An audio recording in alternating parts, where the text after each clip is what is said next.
There are 1,000 reasons you're too busy to shop for groceries. 1,001 if you include teaching your cat Sprinkles to high five. So order your groceries from Walmart instead. Our team of expert shoppers is trained to handpick the best, freshest items, and you can choose fast delivery or free pickup. So you get the juiciest tomatoes, sweetest mangoes, and tastiest ribs while saving time for other things. If that doesn't earn you a high five from Sprinkles, I'm not sure what will. Order your groceries from Walmart today. $35 minimum. Delivery fees and restrictions apply. No one is ever truly ready for parenthood. The weary eyes and sleepless nights, oh no's and OMGs. As you take on the unexpected, support can come from many places, and Walmart is happy to lend a hand. When you need baby supplies, order them online from Walmart. From diapers to baby food, everything you need can be delivered in 2 hours or less, so your attention can stay where it belongs. Being a new parent requires extraordinary resilience, but a little help never hurt either. Order from Walmart pickup or delivery today. Delivery fees and restrictions apply. Choose express delivery to get your order in 2 hours or less. No one is ever truly ready for parenthood. The weary eyes and sleepless nights, oh no's and OMGs. As you take on the unexpected, support can come from many places, and Walmart is happy to lend a hand. When you need baby supplies, order them online from Walmart. From diapers to baby food, everything you need can be delivered in 2 hours or less, so your attention can stay where it belongs. Being a new parent requires extraordinary resilience, but a little help never hurt either. Order from Walmart pickup or delivery today. Delivery fees and restrictions apply. Choose express delivery to get your order in 2 hours or less. It's Thursday, August 19th. I'm Oscar Ramirez in Los Angeles, and this is the Daily Dive.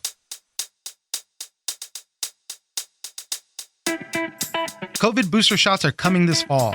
The Biden administration has called for boosters to be available for those that are fully vaccinated with Pfizer or Moderna 8 months after their second shot. With the Delta variant, the coronavirus is still too widespread and too transmissible, and the outcome of the pandemic seems pretty certain. The virus is not going away and will be endemic. Sarah Zhang, staff writer at The Atlantic, joins us for how we are going to have to live with coronavirus. Next, older millennials are beginning to enter their high earning years, but for many, it doesn't feel like it. With a higher debt-to-income ratio and delaying home ownership and having a family, these higher earning years might not provide the financial security they were hoping for. Julia Carpenter, personal finance reporter at the Wall Street Journal, joins us for how millennials are still struggling despite making more. Finally, some hotels are going the way of the airline industry and offering a la carte pricing for certain services and amenities. Early check-in, access to the pool, gym use, or even daily housekeeping could be offered as add-ons in exchange for a lower room rate. Big hotel chains are still wary of such a change, but the fourth largest hotel owner is trying out the new business model. Craig Carman, real estate bureau chief at the Wall Street Journal, joins us for a change-up in hotel fees. It's news without the noise. Let's dive in. Pending approval from the Food and Drug Administration, the CDC's Committee of Outside Experts will be ready to start this booster program during the week of September 20. Joining us now is Sarah Zhang, staff writer at The Atlantic. Thanks for joining us, Sarah. Hi, thanks for having me.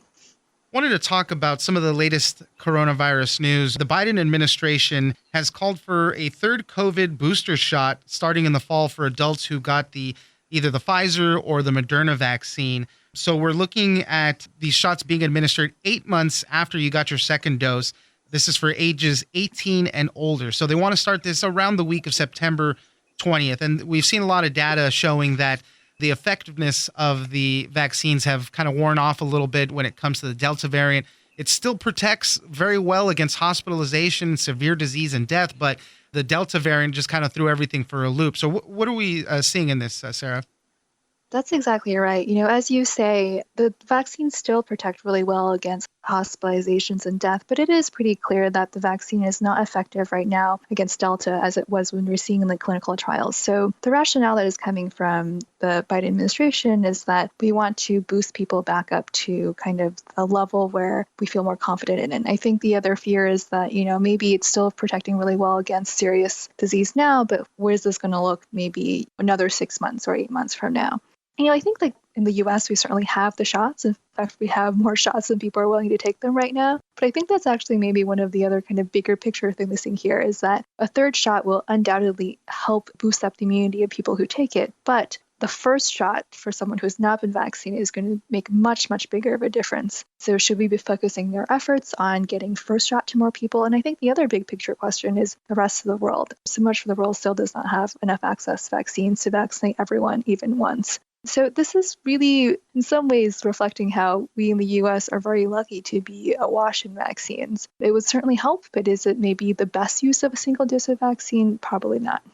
Sarah, about a year ago, you wrote an article talking about how the coronavirus is probably never going to go away. It will become something that we call endemic, something that we end up living with. You wrote a follow-up article to this, kind of how everything we've gone through basically confirms this almost to this point now. Things have not gotten much better, and we're still there. And we hope that through natural immunity, through vaccinations, the coronavirus just kind of becomes more of a common cold thing, like other coronaviruses have done in the past.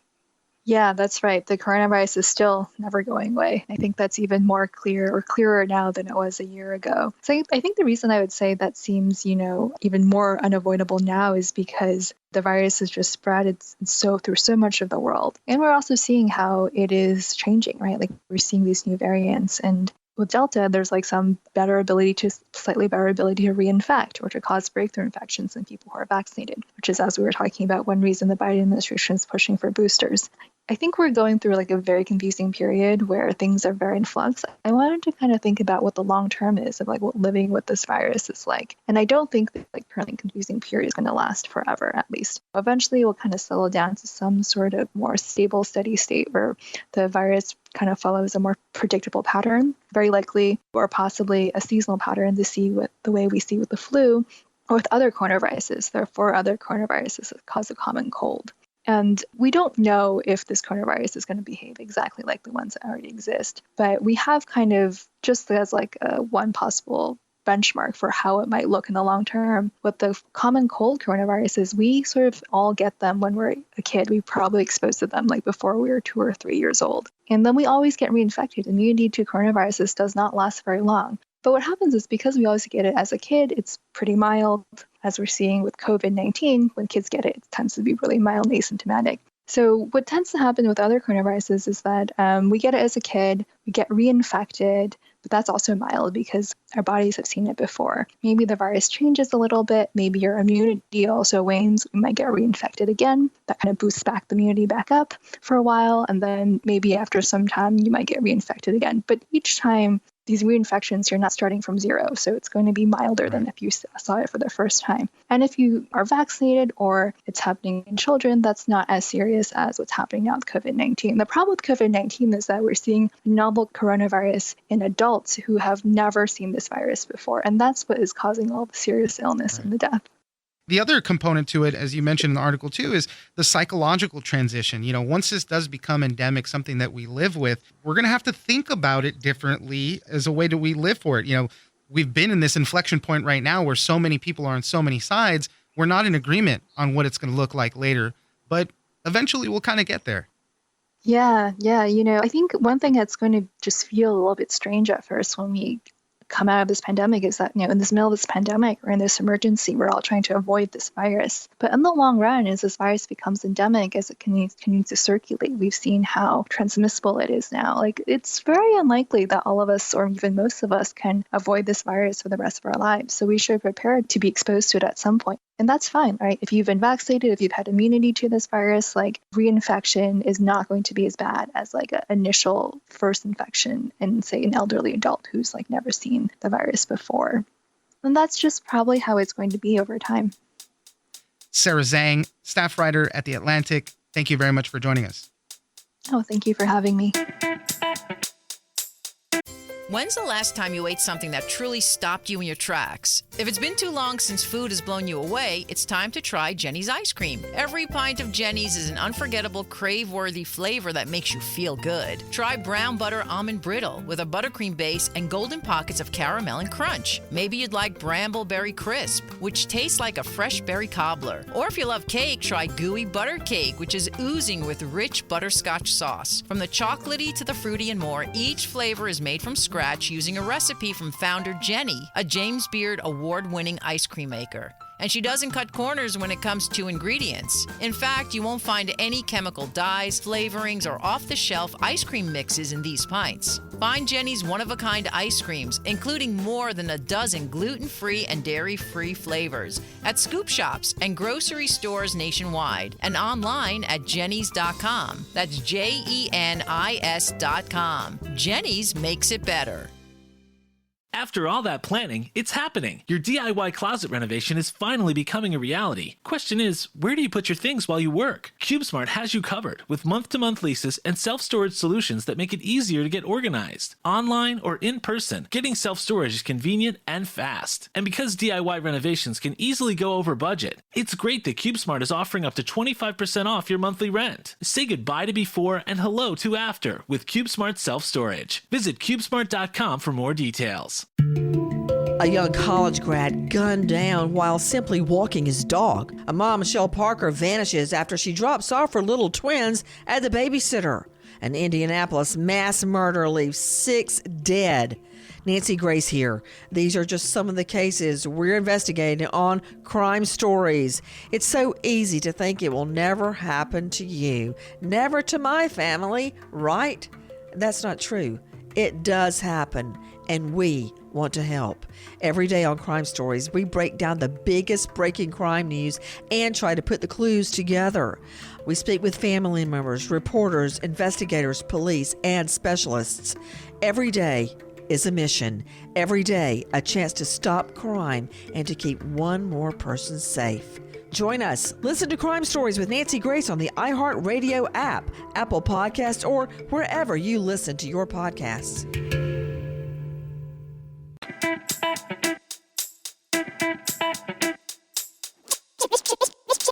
We owe a lot of this to the student debt crisis, of course, but also millennials were very much impacted by both recessions, the Great Recession of 2008, as well as the post-pandemic induced recession. Joining us now is Julia Carpenter, personal finance reporter at the Wall Street Journal. Thanks for joining us, Julia. Thank you for having me. We have another story about millennials. Right now, the oldest millennials are getting into their prime money-making years, their high-earning years. But as we've seen with a lot of stories about millennials, it doesn't always feel that way, that they'll be that they're going to be earning their due, really. They've gone through 2 recessions. The pandemic obviously has impacted a lot of people. But what happens with a lot of millennials right now is they have a really high debt-to-income ratio. They owe a lot of money. And as I mentioned, as you get older, you start taking on other things, mortgages, children, all that other stuff. So, Julia, help us walk through some of this. What are we seeing with our millennials right now? Yeah, so you already mentioned some of it, thinking about how millennials were entering this period of their life with some different obligations, different than previous generations. They're carrying debt-to-income ratio that's 23% higher than previous generations, or 23% higher than expected. Based on previous generations, we owe a lot of this to the student debt crisis, of course, but also millennials were very much impacted by both recessions, the Great Recession of 2008, as well as the post-pandemic induced recession. So even though we're seeing really strong wage growth coming out of this pandemic, a really strong labor market, millennials entering this high earning year period are still trying to catch up from those previous hindrances. What's the age range that we're looking at for these high earning years? High earning years typically fall between 35 to 44 or 45 to 54. But we see the biggest jump in income when somebody moves from the 25 to 34 bracket to the 35 to 44 bracket. And that's usually because education starts to pay off, advanced degrees start to pay off, or people get promotions. They move into senior levels at their company. They've kind of chosen their industry. They're in a career that maybe a career change had benefited from. They're sort of hitting their stride. You had a couple statistics. In 1986, the weekly earnings jumped 16% for people moving into that bracket. We have some numbers for Gen X and then even for 2020. So what are the gains looking like? Yeah, I mean, when you move from that 25 to 34 age bracket to the 35 to 44 bracket, it's usually a pretty significant jump. You're seeing a 20% jump, like I said, 16% in 1986, 20% for Gen X in 2005, 22% in 2020. And then what happens is you start making more money, and then you will tip up a little bit more again into those high earning years in the 30s and 40s. And then you sort of plateau and decrease as you're entering retirement. Cost of childcare you focused on in the piece. I mean, that's huge for so many families. I think someone said it's like taking on another mortgage in some cases. Childcare and nursery school are rising at roughly twice the pace of inflation, and that's been happening since 2000. So it's these really high prices people are paying for childcare and nursery school. So that's eating into those wage increases. You know, the woman I spoke with who you mentioned, you know, she referred to it as a mortgage payment. She crossed a personal income threshold. She felt really good about it, but then pretty much all of that extra pay went to childcare for her first child. And then her second raise, it went to childcare for her second child. So we're seeing more and more of these bigger ticket items eating into those wage increases. And purchasing power is also the same as it was 40 years ago. And in some ways, people look at that and say, oh, that's great. Our purchasing power for our salaries hasn't decreased. But also our purchasing power for our salaries hasn't increased either. So it puts these older millennials entering this period in really a tough spot. Stress was another thing that you focused on in the piece. And, I couldn't keep thinking, more money, more problems, right? You're making that more money, but things keep changing. And one of the people you spoke to, too, said that, yeah, you're making more money, but you might be working longer hours. There's more stress associated with it. There's a bunch of surveys of millennials saying that financial stress is really high and figures in their daily lives. I think a lot of that we've discussed with the pandemic, this sort of never-ending dread, this drawn-out trauma, burnout, and these older millennials are really feeling the effects of all of that. They're also in sort of a weird period in their careers. Baby boomers are living longer and they're also working longer. So that has cascading effects. That means baby boomers working in senior positions aren't retiring, which means Gen X isn't advancing, which means millennials aren't advancing to those other positions. So it's a weird period of time in which they're stalled in their careers. They're entering this very high earning period, or supposedly this high earning period, feeling more of their money being eaten up by these daily necessities, and also kind of trying to plan for the future at the same time. You mentioned the article, too. There's plenty of job openings right now, but some of these senior positions, as you mentioned, need to be vacated so that the older millennials can start moving up into that. And there is a lot of job openings right now, but a lot of people don't want some of those jobs because it might be a lateral move or a move beneath them, let's say. So that kind of figures into a lot of that as well. When you look at the data in the third quarter of 2020, about 28.6, nearly 30 million baby boomers said that they were out of the workforce because of retirement. So on its face, that number looks huge, and it's increased. It's increased. That's almost 30 million baby boomers. But then when you look at labor force participation for workers over 60 has increased. So people are working longer. We already know millennials have said that they plan to work longer, both because millennials are looking for meaning in their jobs, as many have reported, but also because they feel like they're going to need to work longer in order to make it work financially. Julia Carpenter, personal finance reporter at the Wall Street Journal. Thank you very much for joining us. Thank you for having me.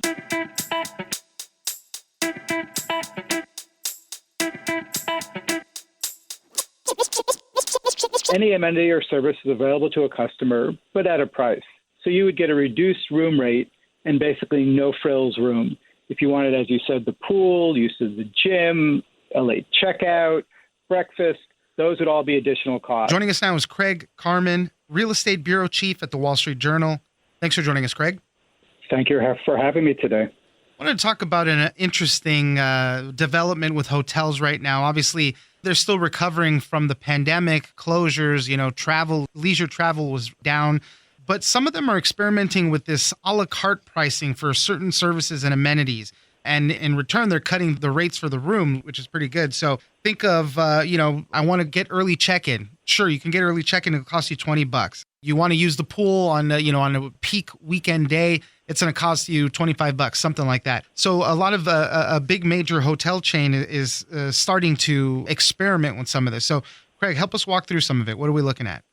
And first of all, just to clarify, the big chains themselves are actually a little bit skeptical of this pricing system right now. It's more owners who are experimenting with it. And for your listeners who may not be aware, the way most hotels work is they have an owner who owns the property and then a brand like a Marriott or a Hilton, which franchises the property, puts it in their booking system, maybe manages the property, or maybe there's a third party who manages it. But in this case, it's really some of the owners who've decided that because of the pandemic, because of the Delta variant coming back and slowing the sort of budding comeback in travel, because of the extra costs they put in to sanitize their hotels and make them pandemic proof, they need to find new sources of revenue. And one idea that has been kicked around for a while, but few people have acted on, is this a la carte pricing system you talked about, somewhat similar to the airlines, where any amenity or service is available to a customer, but at a price. So you would get a reduced room rate and basically no frills room. If you wanted, as you said, the pool, use of the gym, a late checkout, breakfast, those would all be additional costs. And what they're hoping is guests would find sort of a happy medium. Those guests who didn't want to go swimming or didn't want to work out would prefer to have a cheaper room rate. And those who wanted to use all those amenities could go ahead and spend the money on them. How do they feel that the uptake will be with customers? You know, as you mentioned in the article, a lot of these things are always very, very slow to develop.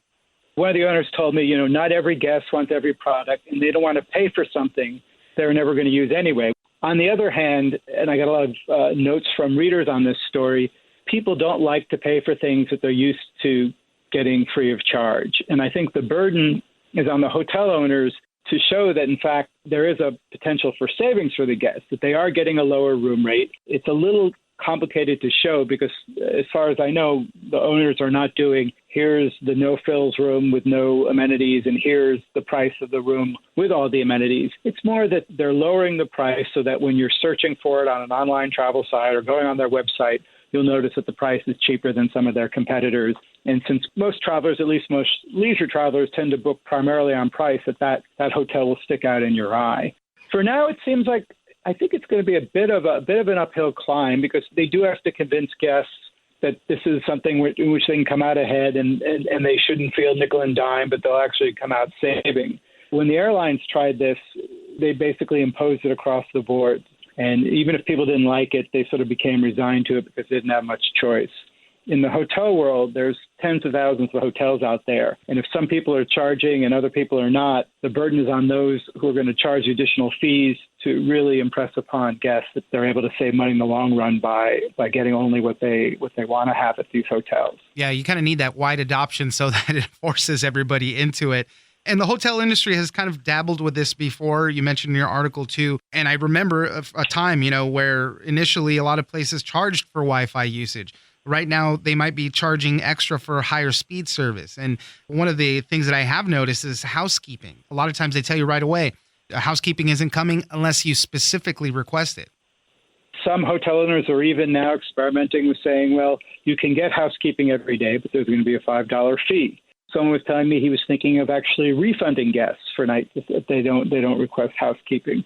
But the industry has tried this in another way, which I did mention in the story, but through something they call a resort fee, or I think sometimes in city hotels where they can't call themselves a resort, they call it a destination amenity fee.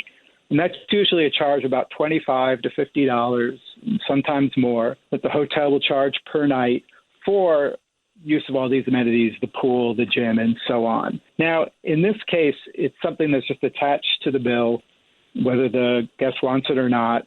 Sometimes the hotel will reverse the charge if the guest complains, but not always. And these fees have been very unpopular with guests. And I think the owners are feeling, well, if we're doing an a la carte pricing, at least we're being transparent about it, and the guest knows what they're being charged for. Craig Carman, Real Estate Bureau Chief at the Wall Street Journal, thank you very much for joining us. Thank you.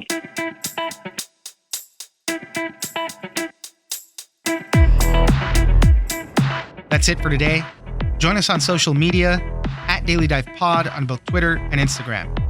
Leave us a comment, give us a rating, and tell us the stories that you're interested in. Follow us on iHeartRadio or subscribe wherever you get your podcasts. This episode of The Daily Dive was produced by Victor Wright and engineered by Tony Sorrentino. I'm Oscar Ramirez, and this was your Daily Dive. Listen, we all love ice cream, but there's ice cream and then there's Jenny's ice cream. Jenny's has unique flavors like brown butter almond brittle, a buttercream ice cream with golden pockets of caramel and crunch, and brambleberry crisp ice cream that tastes just like a fresh berry cobbler topped with vanilla ice cream. All made from scratch, no synthetic flavorings or dyes. Ice cream is great and Jenny's makes it better. Find Jenny's one-of-a-kind ice creams including gluten-free and dairy-free flavors at scoop shops and grocery stores nationwide and online at jennys.com. That's JENIS.com.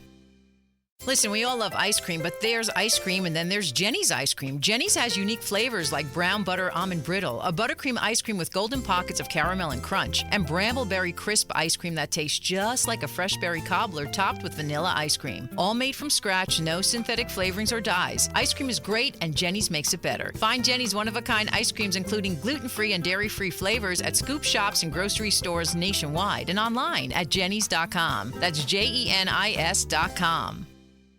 No one is ever truly ready for parenthood. The weary eyes and sleepless nights, oh no's and OMGs. As you take on the unexpected, support can come from many places, and Walmart is happy to lend a hand. When you need baby supplies, order them online from Walmart. From diapers to baby food, everything you need can be delivered in 2 hours or less, so your attention can stay where it belongs. Being a new parent requires extraordinary resilience, but a little help never hurt either. Order from Walmart pickup or delivery today. Delivery fees and restrictions apply. Choose express delivery to get your order in 2 hours or less.